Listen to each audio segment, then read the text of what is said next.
For over a decade, Castlevania games and Nintendo handhelds have gone together like peanut butter and jelly. Both Game Boy Advance and Nintendo DS saw a slew of high-quality Metroidvania-inspired titles in the vein of one of the best games of all time, Symphony of the Night. But if you were expecting Castlevania, Lords of Shadow, Mirror of Fate to continue that proud tradition, you're going to be disappointed.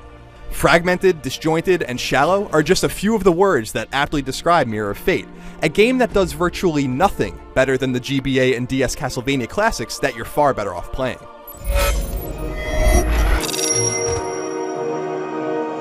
It's time for us to meet once more. In Mirror of Fate, gamers take control of 4 different characters, starting with Gabriel Belmont, the protagonist of the surprisingly solid console game Castlevania, Lords of Shadow. In that game, developer Mercury Steam proved that it had a solid grasp on Castlevania. But that understanding didn't segue to Mirror of Fate, a short and simple game that seems to force and wedge as many old-school Castlevania references in as possible. Oh, you like Castlevania 3 Dracula's Curse on NES? Here's as much from that game as possible. From the outset, you'll notice that Mirror of Fate attempts to straddle the line between Mercury Steam's reimagining of the series on consoles and the established, beloved style of the Metroidvania games. As such, Mirror of Fate doesn't have the sharp, sprite-based graphics of, say, Aria of Sorrow, but something that's decidedly uglier. The sprawling layout of Dracula's castle is at times of a high quality, but for the most part is drab, boring, and monotonous. The reason why the castle and its surrounding environs is split up into a million different parts instead of having one coherent, smooth map remains to be seen. Though I did appreciate the old-school style overview map of the castle, which reminded me a bit of the original Castlevania. The one thing that Mirror of Fate does nail is the music. I really enjoyed the game's soundtrack, even if it is a bit monotonous with tracks being overused. But then again, Mirror of Fate's presentation, for better or for worse, is the least of its problems.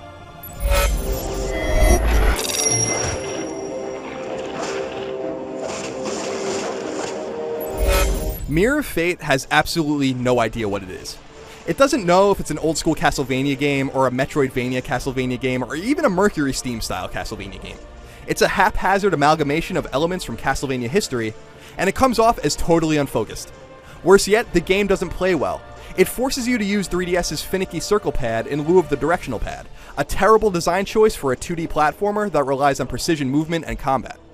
Beyond that, Mirror of Fate sets itself up for a major inherent flaw.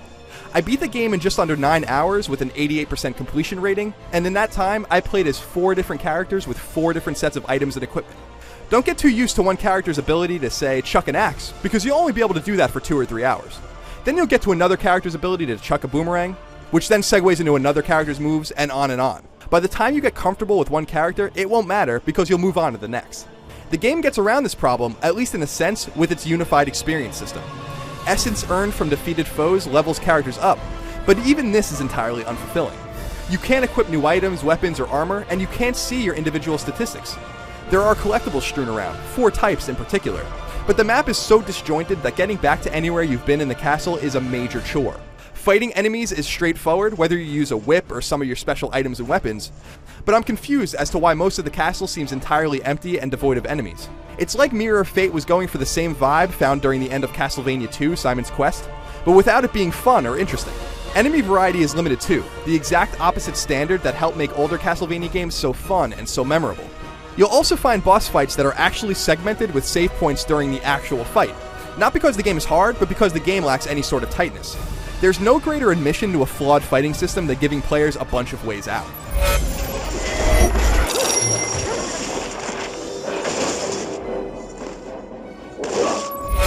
In short, Castlevania fans deserve so much better than Mirror of Fate.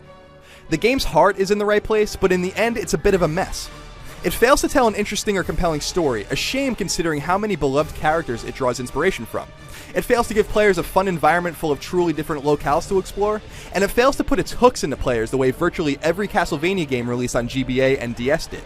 I'm a huge Castlevania fan, and I actually loved Lords of Shadow on console, but Mirror of Fate just isn't a good game. Save your money and hope and pray Konami gets back to the focused Metroidvania style of games they delivered with so much success. For more on all things video games, keep it tuned to IGN.